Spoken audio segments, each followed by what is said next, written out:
We giving Pham up for Renfroe? A year ago yesterday, I believe the Paul Goldschmidt trade went down and the entire baseball world kind of freaked out. And Blake Snell, he kind of had the same reaction when his teammate Tommy Pham was traded to the Padres. We're going to talk about that in just a second. What's going on, guys? It's Fuzzy. Welcome back to yet another Major League Baseball recap video. This is an off-season version of these videos. What we're going to be doing today is we will be talking about a bunch of huge MLB stories. We have the Tommy Pham trade and Blake Snell reacting to it. We have Gerrit Cole to the Yankees. Everyone says that it's pretty much a done deal. And then last but not least, we have a very...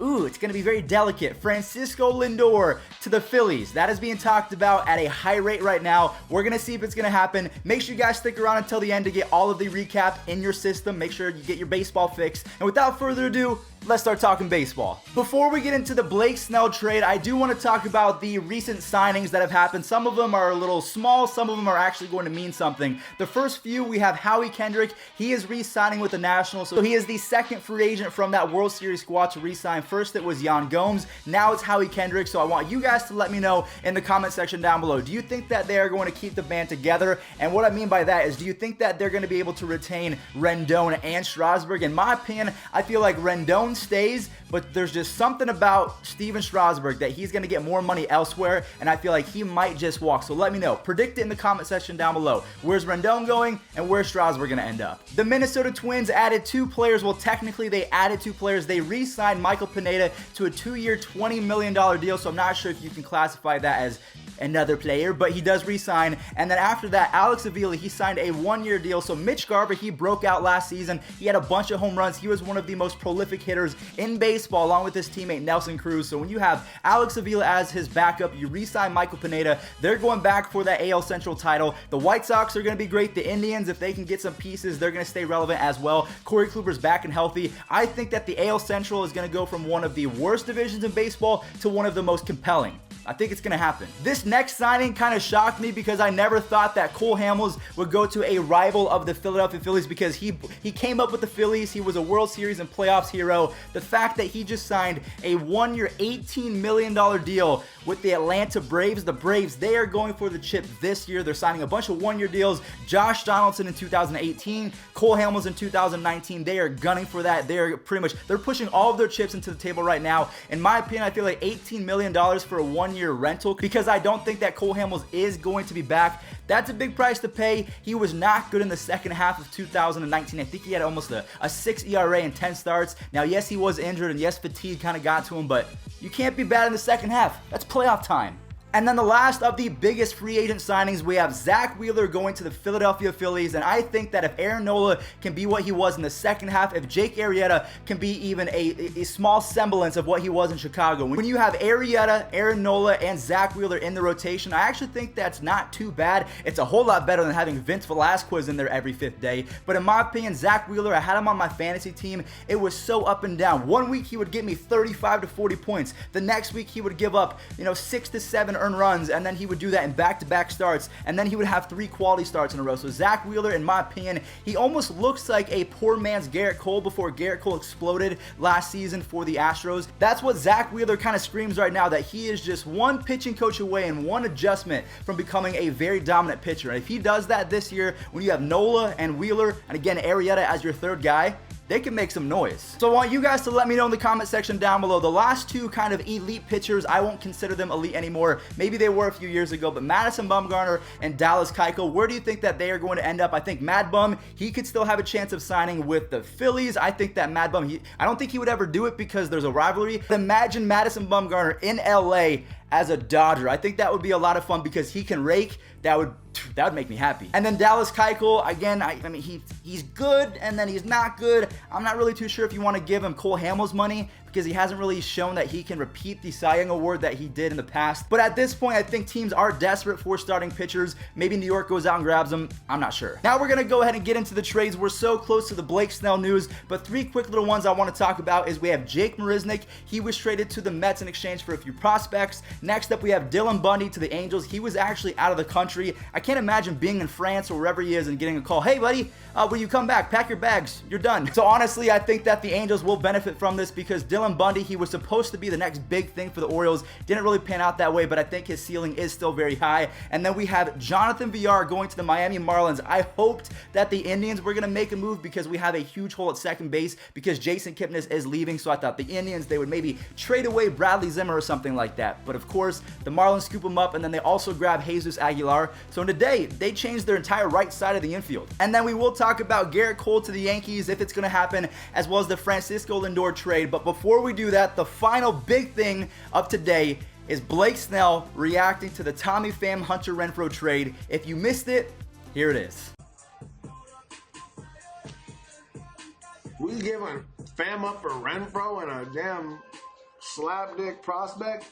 So I know I usually like to keep my channel family friendly, but I really wanted to emphasize just how much these guys are humans, because we look at the TV and we look at the screen and say, you know what, they're just baseball players, they're supposed to be perfect every single time. He was streaming, he gave his honest reaction, and in my opinion, I feel like it was actually a cool reaction, because let's say I was on the Rays and I was traded, I would hope my homies and my boys would be like, yo, what are we doing? Hunter Renfroe is pretty good, but who is Xavier Edwards? We're trading away one of our best offensive pieces, because Austin Meadows, that dude flat out rakes, for someone that is not really known. That's why he called him a you-know-what prospect. For the 2020 Players Weekend, I'm going to go ahead and recommend that Xavier Edwards, he should just go ahead and claim it now. SD prospect. So that could mean San Diego prospect, or that could mean what Blake Snell said.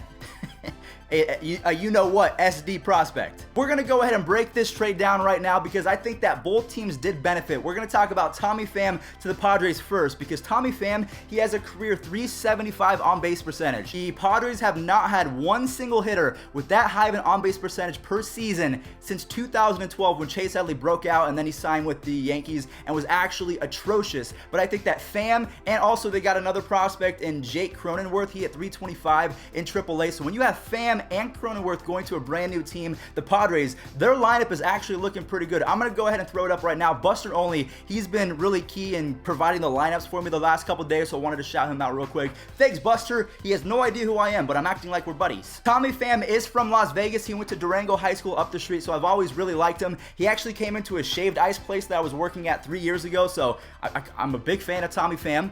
Welcome to the family. So just the fact that Tommy Pham is going to be yet another key offensive piece in that lineup is going to be huge. Now, the one thing is, they're going to be losing some defense. Tommy Pham is not the defender that Renfroe is. If we take a look at this stat line right here, these are all of the players the last couple seasons that have 30 home runs and a 20 defensive run save seasons. If you did not realize how good Hunter Renfroe was in the outfield, he is one of the best, not only in the National League, in the entire Major League Baseball. So I think that Renfroe, he has a really high ceiling, and anytime that someone goes to the Rays, they seem to make them even better. You have Austin Meadows not really doing amazing with the Pirates. He gets shipped to the Rays. Same with Tyler Glasnow. Now they're the whole new player. So I think when you have Hunter Renfroe with that baseline, if he can improve on that, that's amazing. And then you have Xavier Edwards. We're going to go ahead and go in depth on him, because a lot of people are saying he's not very good. Well, he's pretty good considering he's a top 100 prospect. And if we take a look at, I know it's low A ball, but if we take a look at his stats in the minors, last season at 19 years old, he hit .322 with 34 stolen bases in 123 games. His OPS was kind of high level 700, so he's not going to hit you